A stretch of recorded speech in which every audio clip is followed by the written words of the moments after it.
Welcome to the Boxscore Geeks show. I'm Andres Alvarez, aka Nerd Numbers. With me is Arturo here, striking my Barack Obama change pose. Yeah, as I mentioned, I can't actually see you on this one, so I'm looking forward to the rebroadcast show. Although I'm enjoying doing this live. So we've got a jam-packed show for you. Brian's got a tight ship running, so hopefully the graphics and everything look fantastic. And the two things we're going to talk about are actually both your pieces that you started, Arturo. So you talked the MVP rankings. Mm-hmm. You talked. You said. Patrick said. I don't know whatever image we have for Patrick, but that Patrick agrees. We love the power ranking post. It's one of my favorite each week. So we're definitely going to talk that a little more in depth, and then we're going to end in a little unconventional wisdom in the NBA. Well, it's a fun post to write, but it is a lot of hard work. But it is a fun. We're working on automating that one because it's really fun to write, but it takes some work to do. I'm actually going to give you some Wizard of Oz, and it makes it bad to do it in front of the audience. But I'm going to give you some Wizard of Oz advice, and stay behind the curtain. You don't need to show them. You don't need to tell them it's harder or easier. We're automating. It's just amazing. But anyway, we're working hard for their money. Background. But okay, let's start right into the MVP post. So at the beginning, I think in our very first podcast, Patrick, who can't be here, which is a shame, made a comment about an MVP candidate, and I kind of scoffed at him, and you kind of said other stuff needs to happen. With that in mind, who's the first person you want to talk about as an MVP candidate? Well, right now, the person who's leading our metrics, and again, the metric I've done for the MVP takes into account things that kind of show up and are important to the MVP. So you got to be on a winning team. You got to score a lot, high percentage of teams. You got to be Batman on your team, not Robin. So you got to be the guy who gets the most points and has the highest ranking, and you got to get the rebounds and everything else. And there's some component for defense. When you add that all up, right now the candidate with the leading in the clubhouse is Kevin Love with I think he's third. I could be wrong, but he's third in points and first in rebounds, and his team is on pace to win something like 50 plus games. And if you consider the fact that he's the clear alpha dog on that team, and you compare everybody else, he's the clear leader in the clubhouse. He's back to playing like the best basketball player alive. With some argument. But go ahead. And I was worried about that. As you know, I got him for my fantasy team this year. He's the only bright spot. The rest of the year is I'm debating renaming my team the Minnesota Timberwolves because injuries are just tearing me apart. But Kevin Love looks amazing. And one fun stat I'd be interested in this, you mentioned, if someone, for instance, Patrick happened to be in Vegas, who he was actually last week. We know Patrick's in Vegas. What happened with the odds over there? I want to say it's we were talking about this, and Kevin Love was at 15. Sorry, my dog is apparently a Wolves fan and is deciding to growl in the background. It was about 15-1 about a week ago. Then we started talking about this and went down to 10-1 yesterday. It's down to 8-1 today. So I'm assuming Patrick is putting a lot of money on Kevin Love to win the MVP. I mean, right now when he was at 15 to 10-1, that's a really nice bet because if you think the Wolves are going to win more than 50 games, and it's kind of looking that way, and you think Kevin Love's going to be healthy for the season, that's a really good bet. Because again, it's really hard to win that many MVPs in a row, and I think there's a lot of voter fatigue for LeBron. So that's why you got to figure it's going to be somebody from a different candidate. And I think Kevin Love is a really good candidate for what the voters like. It's a team that's going to win. He's going to be the leading scorer. He's the undisputed Batman on that team. He's the leader. He's the guy. There's no other question. So he has a lot of positive. It's also when you're talking about what the voters like. The Wolves last year underperformed, and we know the reason, right? It was health, but that's the real plus games, which that's a huge increase in wins.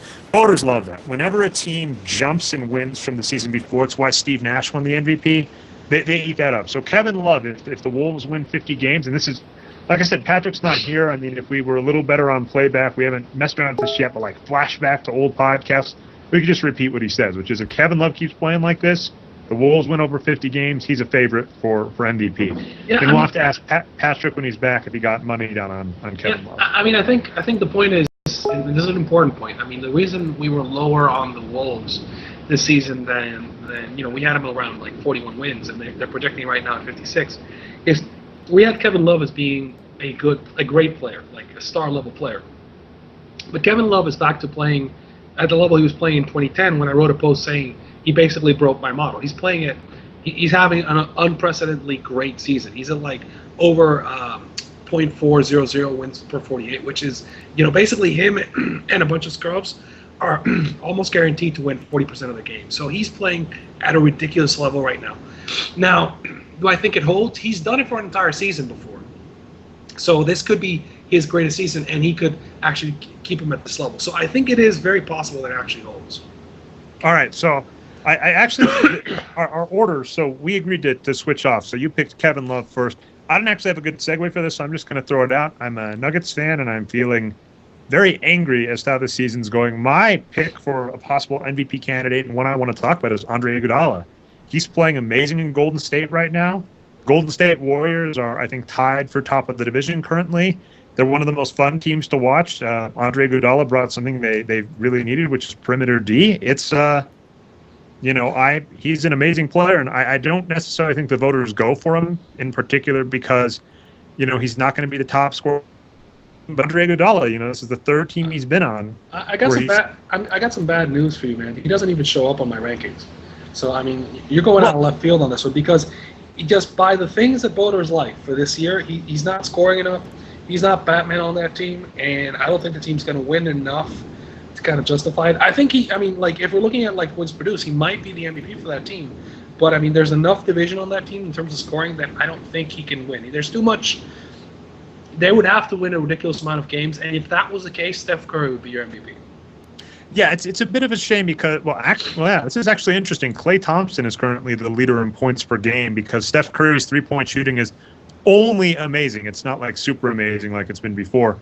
So, yeah, right now, Klay Thompson is the top scorer on that team. But, yeah, Andre Iguodala, I am definitely going by the wins produced metric. But it is just fascinating, and the reason I brought him up as a candidate is he is a huge part of why that team is doing really well right now, and it is just painful to see another team pick him up.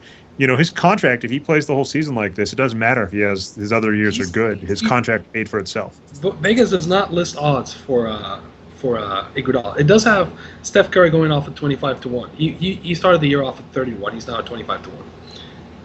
Well, I'd agree with you that the odds are the Warriors don't take it home because none of the players that are really why they're winning are good enough looking for the voters, and none of their MVP caliber players. Steph Curry fits in both categories, really fits. But I at least want to give a shout out to Iguodala. He's one of the most underrated players of all time, in my opinion. So, shout out to him. But we'll go to the next person. So the next name is one we've already discussed on the site, but you wanted to bring up again. Again, I think this is a point of discussion, which is I said that Tony Parker is a good candidate to win the MVP. His opening odds were actually 12-1. They're currently at 30-1. Which I think is a good buy, because if you think the Spurs are going to win a ridiculous amount of games, and they just might, and if you think that Tony Parker is going to be the leading scorer, he's going to get all the media buzz about that, then it's a good buy. Now, I do think while Kevin Love is dominating, I don't think it's a great buy, but when we did the study, if the Spurs win, 63, 64, 65 games, then Tony Parker's a good bet. Now, the thing is, it kind of looks like nobody's going to win 63, 64, 65 games this year. It looks like everybody's going to be around the 60 mark, and if that's the case, then it's not a great buy.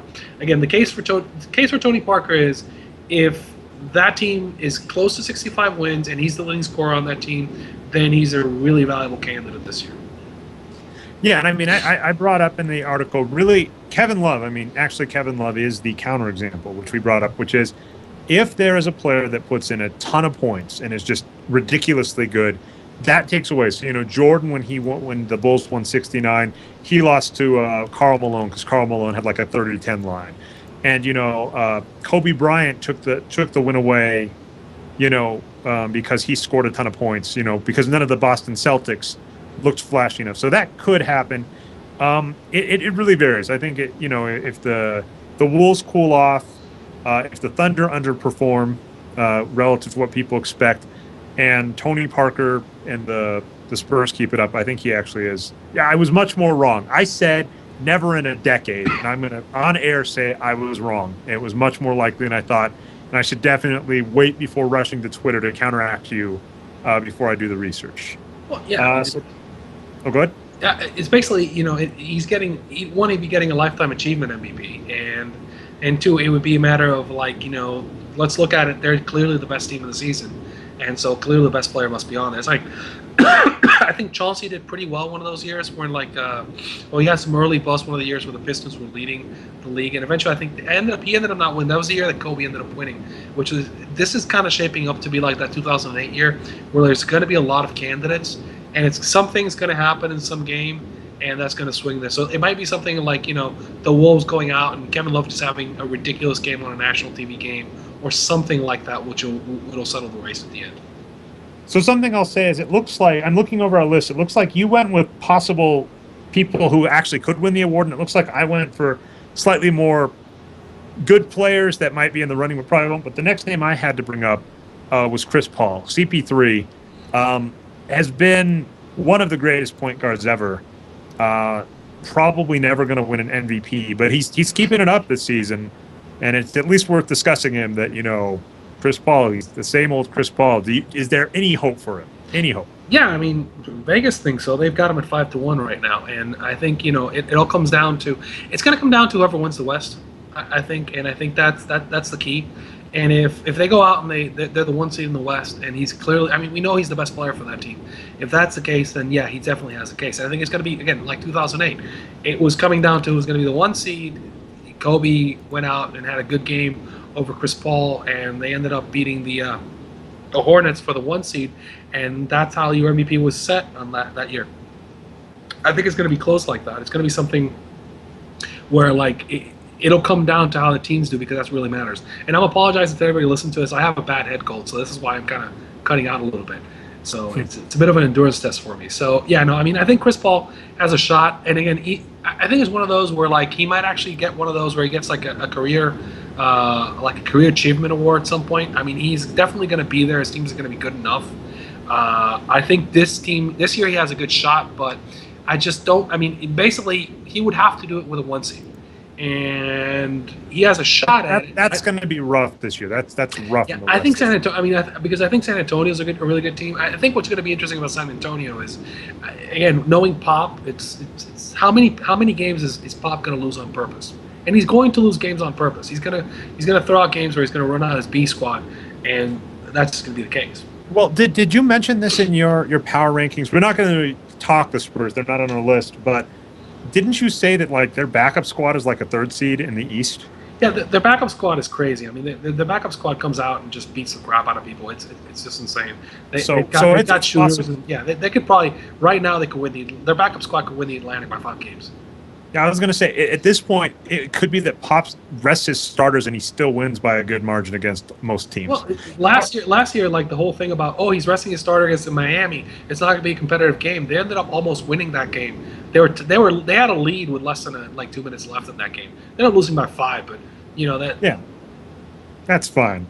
I was going to say, let's hit the next name, which is more you with more conventional wisdom. So who's your last name to talk about for MVP? So Kevin Durant. I think where the issue is going to lie with Kevin Durant is it's the perception. It's kind of his to lose, right? I think again the issue is going to be right now I've got the Thunder at a 4, 5, or 6 seed.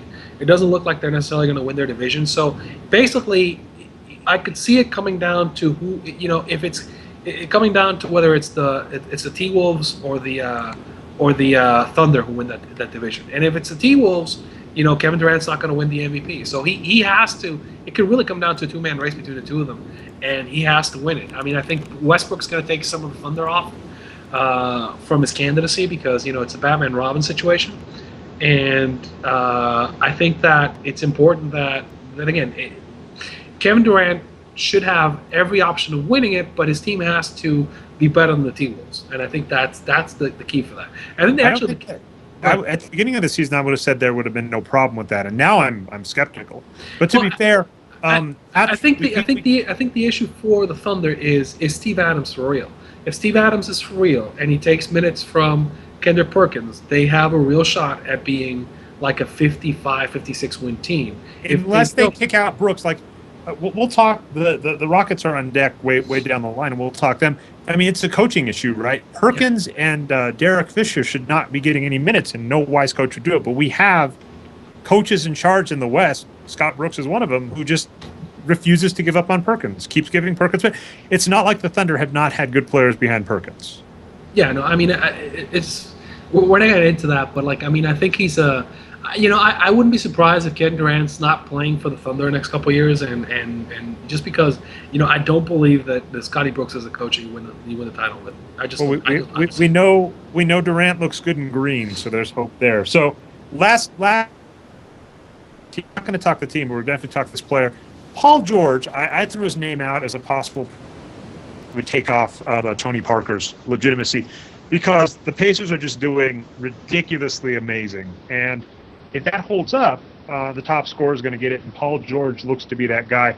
You had some interesting thoughts on Paul George, though. Well, I mean, Vegas likes him. Vegas has him going off at almost even with. He's 30-5. He's going up at almost 3-1. So he's getting close. I mean, LeBron's still the favorite, but he's there.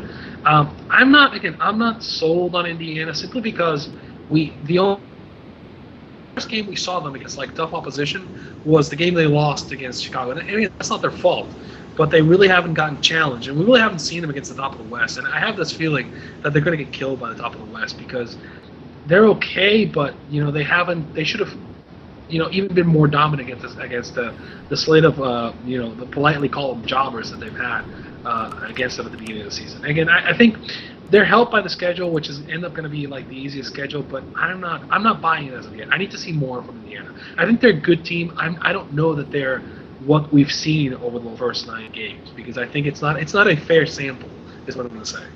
Well, from my perspective too, and Paul George is in this category. If you look at the Pacers right now, they've got like 4 stars on their team, and while we definitely seen players make these jumps, right? We've seen like Steve Nash or Zach Randolph or Chauncey Billups have this season where just the season before they were a good player and then boom, they're a star.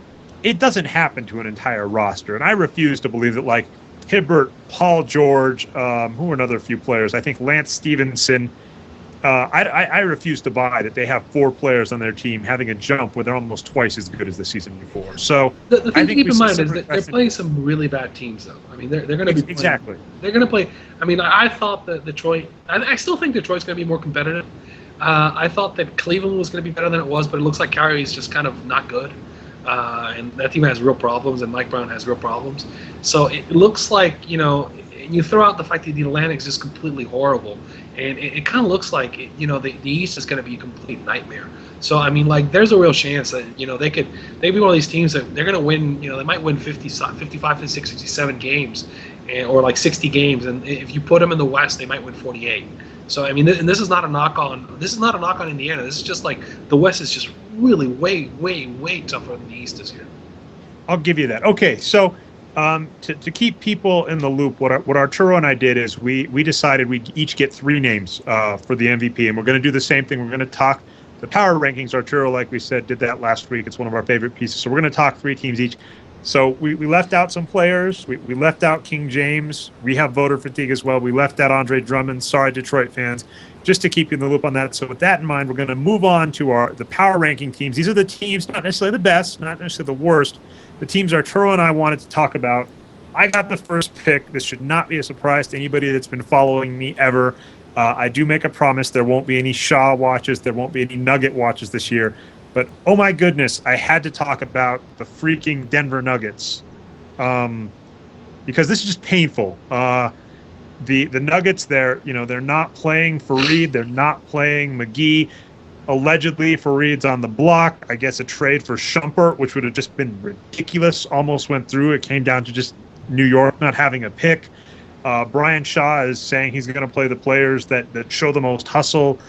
This team just is a train wreck, and they were a franchise best last season. This is painful to watch. And you tried to give me hope. I don't think it's quite that bad. That team's kind of actually been playing better. They've been charging up the rankings. I mean, right now, and again, this is like what I'm working on for this week. They're going to come in, and I've got Denver. Let's see, they were the worst. Right now, they're about 17th, and they're probably moving up. And I think Shaw's figuring out what he's doing. Keep in mind that Gallinari's out, and your shooters are out. I think that team needs some more shooting. I think now that they've been playing Fareed more, they've been doing better. I mean, again, I thought there was going to be some slip. They lost Iggy, and it's a young team. I don't think it's that terrible. Look at the key difference here, and like I said, I read 11 Rings, which is Phil Jackson's book. Phil Jackson, when he got Dennis Rodman, was like, Here's how we make it work. We play taller guards. We get Dennis Rodman. It's going to be amazing. Brian Shaw is saying we need a system. That's why I can't play for Reed, and that's unacceptable. You and I have had our disagreements here. You were trying to give me hope on Shaw. He's an acolyte of Phil Jackson. Oh, a random tangent. Sloan this year, you and I, we've got to try and meet Phil Jackson and do Wayne's World. We're not worthy. Yeah, we need to get some sort of shirt going for that one. It's like, it's like, I think don't we should have the shirt that says basically like, it's like it doesn't matter who the coach is unless Pop or Phil are available. Okay, that's a fantastic idea. So anybody idea of his shirt. The coach is wrong, so we'll make the shirt, but keep going. I'm just not sold on Shaw. That's my basic point. The front office, they lost me in the offseason. When they gave away Costa Koufis for garbage, when they let Iguodala walk, like, I refuse to believe that the Denver Nuggets really wanted Iguodala, because while I might have been a little skeptical because of his age at giving him, a max deal, it wouldn't have been outlandish. And they claimed they wanted him, and he basically was willing to go to the Kings he was willing to go to the Kings. The Warriors, I accept, but the Kings, it was like, what? He was willing to go to the Kings to leave us. So I refuse to believe that they gave him a real offer. So those moves, putting Fareed on the block now, the front office lost me. The coaching is losing me. I don't have hope on this team. I mean, what can I tell you? I mean, you're not winning the title. I mean, I think right now the best bet is to be a middle-of-the-road team. And again, that team's kind of a player away. I think what's interesting is I don't know what they're going to be once Gallinari's back. That's the thing you have to think. He was playing really well. He's played really well in stretches. So if Gallinari comes back and plays at a star level, which is possible, and he makes the third lacking, that team could be something a little better. And I mean, exactly how good? Well, that's kind of a question. I do think they're a player away. I mean, I think you're ringing the panic bell a little too early on that team. Well, I'll make sure to check in. I won't do a weekly watch, but maybe bi-monthly. So in 2 months, I'll bug you again and bring this up. Now, the next team we want to talk, again, Arturo and I went back and forth. I'm hoping in the future we'll videotape that, make it part of the show. That's my bet on that. I have no segue for the team next. Oh, actually, no, Nene. This is the team that picked up one of our good players, and you've had mixed thoughts on this. So, well, here's the thing. I watched a lot of league passes here. This is the first year, and I broke down. And instead of watching things on stream, NBA made it easy for me to actually go out and get a league pass, which had been a problem before where I actually live. So I went out and got league pass. So I've watched a lot of games this year, and one of the teams that just I don't understand is the Washington Wizards. And here's why I don't understand the Washington Wizards. Bradley Beal is a fantastic three-point shooter. John Wall is great when he goes to the hole. Nene is basically unstoppable when he plays with his back to the post. And for whatever reason, they end up losing these stupid games because they just stop going to that. And like they're behind 10 points, they give the ball to Melo on 5 straight possessions with his back to the basket. He scores 5 straight times. They give it to Beal on the corner. He makes the shots. It's just like the craziest offense because they have these things that work, but they just don't do them enough. It's like, make the other team stop you. They've got Gortat. Gortat's great with his back to the basket, too. So it's like, I have no clue. Like, all of a sudden, John Wall decides to start taking these ridiculous 15-footers. And he's got, like, literally, like, they're taking these jump shots. And you've got Beal. Beal is open. I mean, you watch it. Beal is open, sitting for a spot-up three. And you're going, like, see, if I was coaching that team, and I think their fans call their coach Randy Whitman. They call him Randy Witless, right? So Randy Witless, if you're listening, it's like if I'm coaching your team, like Bradley Beal is going for the three-pointers made record every single game. You should be getting him 10 shots from three every game. It doesn't matter. Get him those shots. Like, because that'll open up the defense. You've got Nene in the middle who's great posting it up. And they just have one. And Gortat and Nene are both amazing offensive players.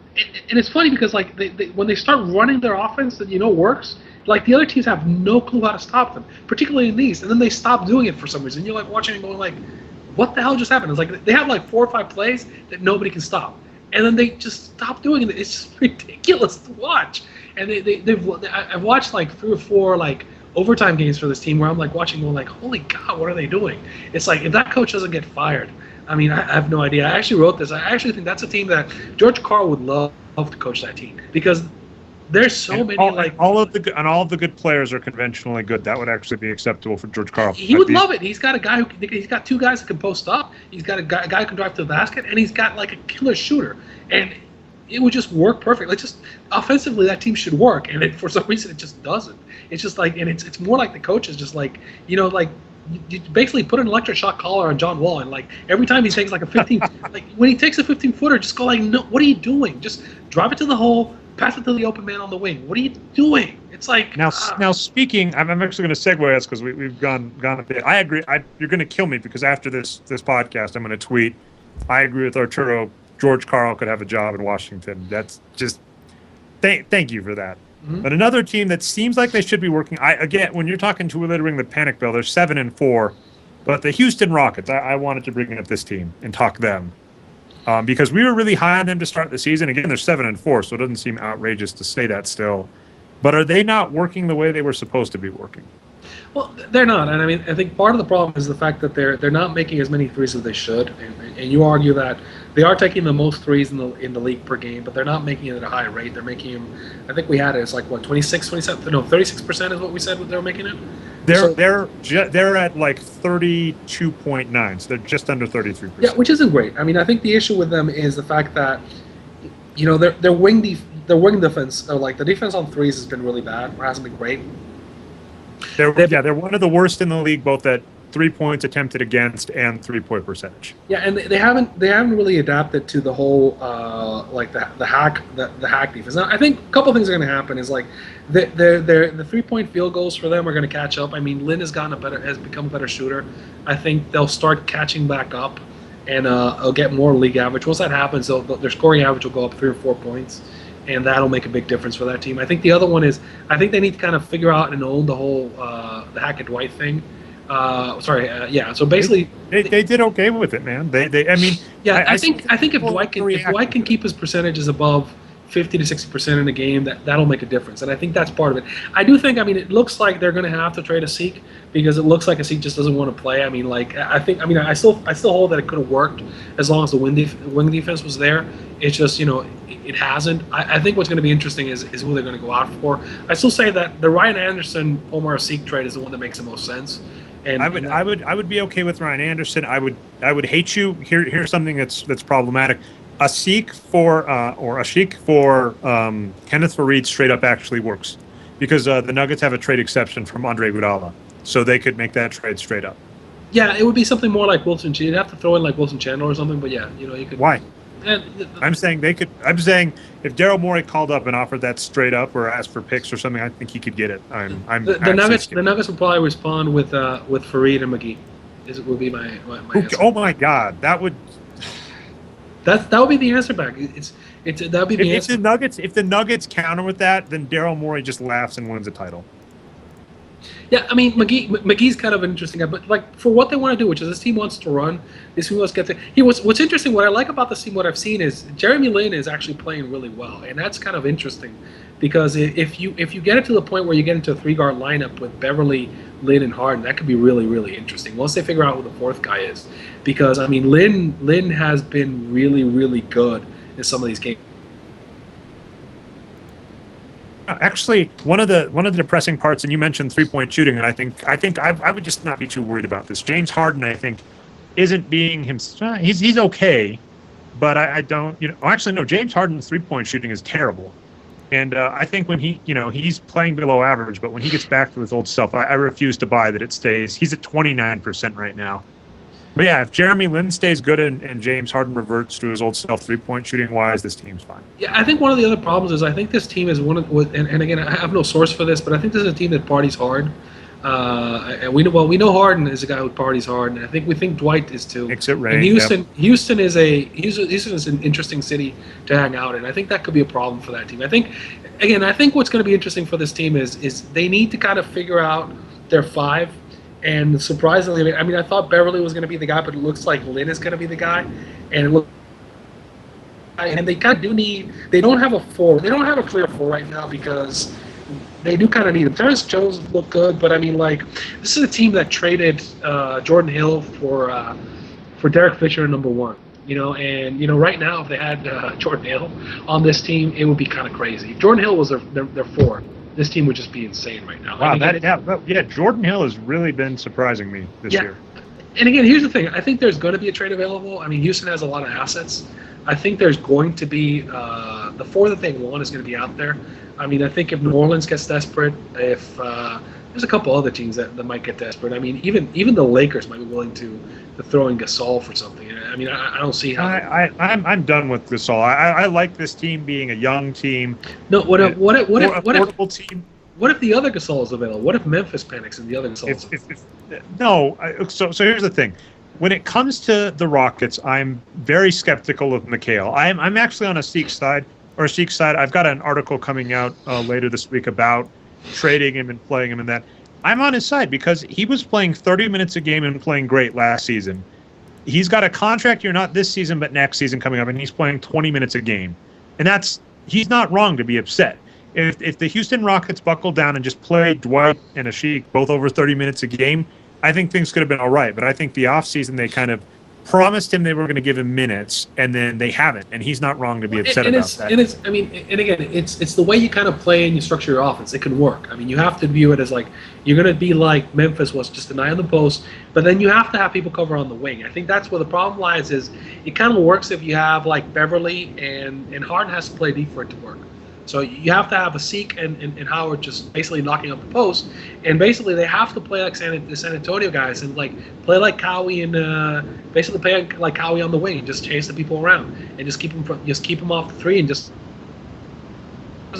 that would work. I mean, but again, Harden has to play D, Lynn has to play D, Beverly has to play D for it to work for that Zeke, and you have to commit to it. And again, here's the thing: they'd be better off with like, I think.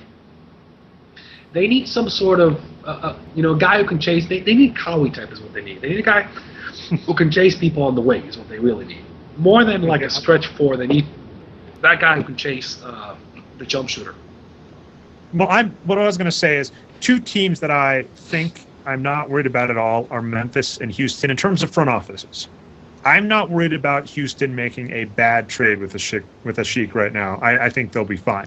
And I don't think that Hollinger is going to freak out and trade away Marc Gasol. He's not that foolish. So some team will be dumb. It could be the Nuggets, but we'll see. Okay, I'm actually going to cut us down to 4 teams just because we've been going along, and that's fine. This was a work in progress. So you people out there, you can be upset. You miss hearing Arturo and I talk about the Blazers and the Bulls, but I'm going to let Arturo finish with the 4th team he wanted to talk about. An ever-favorite one that's going to be making you some money this year, Arturo. They are the New York Knickerbockers. It's like the New York Knickerbockers continue to be just an insane train wreck. I mean, I don't know. People, we told you this, that there was no way this team was winning 50 games this year. It's like, hell, we told you this team would have a struggle making it to 500, and they are. I mean, and I keep hearing these people are surprised. It's effort. They're not playing hard enough. Look. They're playing the wrong guys. The best guys on the roster, one they want to trade. One is Shumpert, and they want to trade him. They're not playing Prigioni, who's the other really good guy on the roster. They should be playing Kenyon, who gives a damn. I have no idea what's going on with Kenyon Martin. I have no clue. Tyson, who's their best player, is out. And Melo is who he is. He's a volume shooter who's not very efficient. Who works? I mean, Melo works if you surround them with efficient players. You got to surround Melo with guys who can do smart things and efficient. I think George Karl figured it out when he had the guy. So Melo's a decoy. That's his job, right? And to be fair, George Karl was able to have really good offenses without Melo. So this is like stone soup. Melo is not required for a good offense. If you have 4 efficient guys on a team around anybody, that team's going to be fine. You don't need to waste it on Melo. Well, no, and again, the other thing is JR has reverted to form. And again, this is a team that's like, it's got bad personalities. It's being run apparently by Melo's agent with the CAA. And like, if you don't look at, there's a great story by Network 3. He's a Grantland writer. I forget his name, but he's on how the team basically how they ended up hiring J.R. Smith's brother because he shares an agent with J.R. Smith and with Melo, and how Shumpert and Chandler are on the outs because they're not CAA clients. This team is a train. It's just a complete mess. And and it's not gotten bad yet. I mean, keep in mind this is a contract year for Melo. If this team goes in the toilet, Melo's going to start like making noise about getting out of town and demanding a trade. It's as I said, I expect tomatoes to be thrown at half court by the All-Star break. What I will say. This is a metaphor I bring up a ton on Twitter. Is I compare sports sometimes to professional wrestling. Professional wrestling is it's fake, but what they understand is the idea of a good narrative and compelling characters. So the baby face being the hero and the heel being the villain. I wouldn't necessarily call them a villain in the sense of being a winning team, but the Knicks are this team that I love. They're one of my favorite teams because they're always bad. They always have big personalities. They always have problems. They always have drama. They always have owners fighting players. They are fantastic. They're one of my favorite teams to watch. So I kind of view them. They I'm always a fan of them. They're like a heel in the W. Knicks. A choice. The Knicks always choose wrong. You can always count on the Knicks to choose wrong. They always go for the wrong guy, the wrong free agent. They keep the wrong guy. They value the wrong things. That's the problem with the Knicks. It's like they have the money to spend, but they throw good money after bad. It's always about kind of doing the wrong thing. And again, there's a great Deadspin post that they put up. I think it was about 2 weeks ago after the San Antonio game, which is basically it's Andrea Bargnani has no control of his body, and it's a video of and here's the thing. There's numbers that Curtis Goldsberry did back in Sloan last year about how Bargnani is a top 2 defender when you go to him and you stand on him. Let me explain this. So if Bargnani's standing there and you go up to him, he's good at defending the ball. If you make Bargnani move around, he's terrible. So in this video from Deadspin illustrates it because what the Spurs do is they run motion action and they make him move his feet. And Bargnani basically looks like he's going to fall down on his tuchus in the middle of the court, and then they run somebody at him. He just has no clue what to do with him. Now, what the back ends are doing is they're basically they're backing up and posting up against him and making it just easier for him just to hold up his hand like that. He can hold up his hand. He's really tall. But if you make him move around, he's no good. Exactly. That's what I was going to say. The Kirk Goldsberry thing actually said, if these are players that if they're within 5 feet of you, how they impact your shot. And I think the simple fact is Andrea Bargnani is just really tall. If you've got a tall guy that's 7 feet in front of you doing this, and the basket's 10 feet high, that's hard to deal with.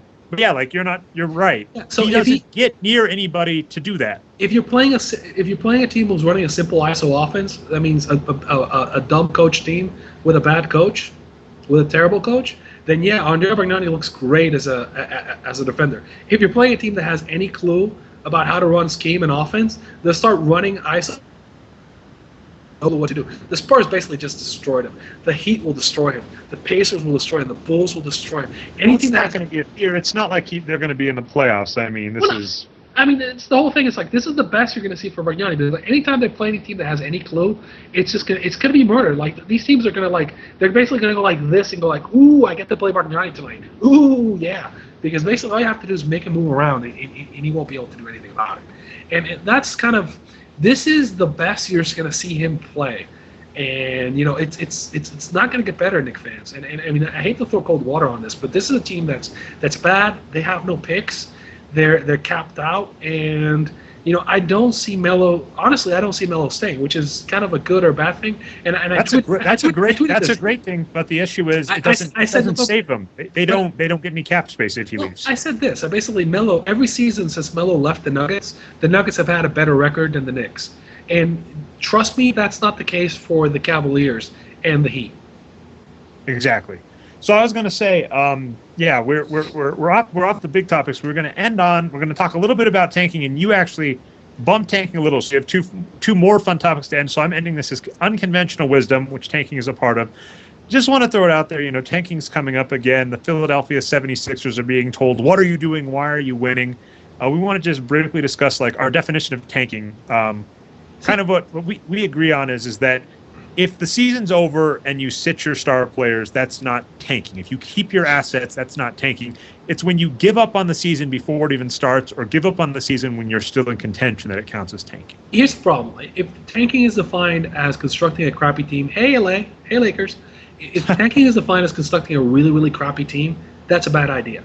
If tanking is defined as sitting your players out or changing your rotations up to lose some games, when you have an incentive to actually lose some games, then that's not bad. I think that's the problem. It's when people are we got to get bad. We got to get 20 wins. The problem is when you get to 20 wins, it's gonna on average it's gonna take you 5 to 6 to 7 years to get to the other side, right? So you're basically it's moving from one direction to the other is really hard. It's much easier to go from 40 wins to 50 wins than it is to go from 20 wins to 50 wins, and that's shown historically. So, Well, but by the way, and what you just mentioned with incentives is like Patrick's talked this, the playoffs are insanely lucrative for teams because they don't have to play the players. I don't have a lot of books on this, but I looked over the Nets books when those got opened up with all that scandal. And it looks like you make about $1 million in ticket sales per playoff game, which means if you have a possibility of making the playoffs, you do not give up on the season. Like, you do not sit players or trade players if you can make the playoffs. Once you're out of the playoffs, and you don't. The NBA is a competitive league where teams are still fighting for the 8th slot late in the season. Once that's gone, you want to sit your stars. I'm fully behind you. Yeah, I mean, I think, and this is the argument I was having with some Bucks fans about this, which is like, I think the Bucks. I've said the Bucks are tanking, right? And they've been tanking since the Bogut injury, and they've been clearing out the roster. And the way the roster is constructed is they have 4 or 5 guys they believe in, which they've got signed long term. Everybody else is on a short term contract, right? So, and this is not a horrible way to do it, because what they're doing is slowly but surely they're just focusing, and we've got these guys, and keep adding parts and build it slowly and properly, so that you build a team that, if you lose 1 or 2 guys, you're still a 500 team, and all you need is the one guy and the one hit on the draft, and you be like the Spurs, and you get a little unconventional, like searching for talent or getting guys from Europe and whatnot, and you can actually win. And that's kind of a good path for doing it. What's not a good path is getting a team built around guys who suck, and then saying, "Oh, we're going to get the one guy who's going to fix it." No, it's like Kevin Love came on the T-Wolves, and T-Wolves were a crappy roster. And Kevin Love had a historically great season, and that team still kind of strolled to win 30 games. And that wasn't on Kevin Love. That was on the fact that team just sucked. And I mean, I think that's kind of, if you take 2010 Kevin Love and you add him to a team like, I don't know, what's a good example? If you threw him on, you'd thrown him on the Nuggets, man, that would have been amazing. On the Nuggets now, you've got Fareed now, so it's not. No, I'm saying 2010. If the Nuggets had Kevin Love. Yeah, no, I mean, it's like if you throw Kevin Love on maybe not the Clippers. I'm trying to think of a good middle of the pack team for that era. Maybe the Raptors, and he takes all of Bargnani's minutes. Then yeah, I mean, like that's a really good team. It's like Bargnani has a freak knee injury, and you throw Kevin Love on that team. That's a really good team. But you have to have a decent team to add a superstar dude to kind of win the title, right? So you can't just win with the one guy. You need the one guy plus, right? Look at unless you have even LeBron with that crappy 2017 couldn't win the title, right? So it's you got close, but you wrote the 2007 the Spurs they were outclassed. The Spurs, they were they're what they are now. They were a multi-headed beast. They could hit you from all angles. They disabled LeBron, and it was over. So enough. I mean, I think where we get lost is the definition of tanking, which is I'm okay when if it's a situation where you don't play to win because your incentives are to lose, that's fine. If it's cropping out your team and thinking, oh, we're going to get it to 20 wins and we're going to rebuild real quickly, no, that's not the right move. You want to keep your assets, and you want to trade your assets for value. So if I have a $5 bill in my pocket, you trade it for $10 next year. You don't trade it for $1 this year. Right. Exactly. And the last point I had made was I brought up the tanking Spurs when they got Tim Duncan. And the point I wanted to make here was this team, they hit a point where Tim Duncan was able to come back late in the season, and they said, no, you're going to sit. That was after they had tried to play him twice. So if you can't call it intentional tanking on the Spurs part, if by the time David Robinson is able to come back, the season's just completely over, and you say, we're going to sit you. We want you to be healthy. You're not going to get us to playoffs this season. We might be able to luck into Tim Duncan if you sit. Come back next year. That's fine. And I didn't consider that tanking because they had tried twice. The 2007 Celtics are a better example because they. But even the 2007 in both the 1990, I forget the year for the Spurs, and the 2007 Celtics. They kept all their assets, right? They kept Rondo, they kept Al Jefferson, they kept Paul Pierce. They did play some fantastically bad rotations, and to the point where Bill Simmons went after Doc Rivers for being mentally efficient as a coach. But I'm saying they were out of the. I'm okay with it. They're out of the playoffs. This is a fantastic draft where the top 2 picks look great. And the other point which we were talking about, which is being able to trade assets. They had a backup plan, which goes, if we miss on Odin and Durant, we have draft picks. We have young players that we can trade away for new pieces, which they did. Which they showcased. Which is kind of what the Sixers are doing right now, which is they're showcasing all the young guys, which they can trade to move into picks. People forget. I mean, these guys won the draft. They walked away with the best big man and apparently the best small man out of this draft. Michael Carter Williams and Noel. They have Evan Turner, who's now looking like a number 2 pick. They have Spencer Hawes, who's playing like a center. So I mean, like, if you throw that in, you throw with the smart front office, the picks that they have, this team is going to be pretty well set up for the next 4 or 5 years. I mean, I don't think it's. I'm impressed. It's new ownership, and they're doing the right stuff, and it works when we watch a team and we go, people are yelling at them for this, and that's not something to be worrying about, and they're doing these things right, which nobody's realizing. That's where you want to be. You want to be like the Spurs, where people are criticizing stuff that doesn't matter and doing stuff that matters a lot and nobody notices. When you do that, that's how you become a sneaker dynasty, which I think this, I'm not expecting in the near future, but the 76ers are well set up. It's no more tanking. Let's talk about the hack strategy. I was going to say, we actually hit our mark, so I'll let you, this last thought, I'll let you end on hacking. The other thought you had, we're just going to have to save for the next podcast. So, Devin did just release a post that hack a Dwight, hack a Jack, hack whatever. It's just a bad strategy unless the player is really, really bad. This is more unconventional wisdom, much like tanking. People think it's a problem, but it's not. I'll let you have the last say on it. That'll be the last. 2 things. It does make watching a basketball game bad, and I'm actually a proponent of basically giving the team the option on a non-shooting foul. Everybody has the option of taking the ball out of bounds with at least 12 seconds on the clock. I'm all for that. That would solve the problem, and that would basically we wouldn't have that interruption anymore. I think here's the thing. It actually isn't a horrible strategy from the point of view of, if you look at it at the end of the game, if you're saying, basically, if I'm behind and I need to return on my offense higher than the rate at which the player is converting points for free throws, and I need to extend the game by having more possessions, then doing the hack strategy becomes more valuable because you're shortening the clock. What you're saying is, instead of giving the other team 20 seconds to, on possession, I'm taking it down to 1 or 2 seconds and extending the possessions of the game. And I'm saying, if I go to just shooting threes, higher risk strategy, I can get a higher return on point. But one thing to note is, in the last 2 minutes of the game, if you intentionally foul, they're allowed to select who takes the free throw. So the hack a Dwight, hack a Shaq only works in the last 2 minutes if the other team gives it to that player. Well, no, again, you have to do it. You have to do it. When it works if you're behind in the fourth quarter before the 2 minute point. That's where you want to do it. And again, that's what you. So there is value at adding possessions to a game when you're behind and you want to win. That's your value isn't in the player missing the free throws. Your value is in having more possessions in the game for you to come back. So you have more chances to make up the points. But again, here's the problem: is you have to convert at a higher rate. So if they're returning at 1 point per possession, then you have to return at a higher rate. You have to make points at a higher rate than that, or not, you can't win. And you're already behind. The 1 point to that is you're already behind. So 1 point per possession is about average in the NBA. If you're behind, it's a high risk strategy, and it's not something I worry too much about.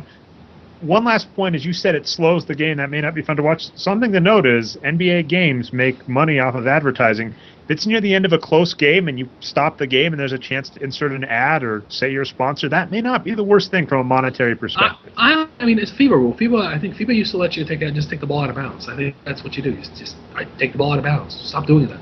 I'm just saying it made people are worrying this makes the game worse for the fans, and that may be the case, but I'm saying if you look at the NBA as a business, that may not be the worst thing in the world to say, hey, we have a perfect time to stop the game and show you an ad because we know you're not going anywhere because the game is close. Yeah, I mean, I think one of our readers made the point that we should model it out, and I'm thinking, yeah, if I model it out, there's going to be situations if I have the right shooters, the right 3-point shooters, the right strategy, where it could be kind of a winning strategy in certain situations. There's going to be a return point where it's going to be something that I want to do or not. Well, I already gave you like 2 homework assignments that I'd love to see this week, so you can tack that one on.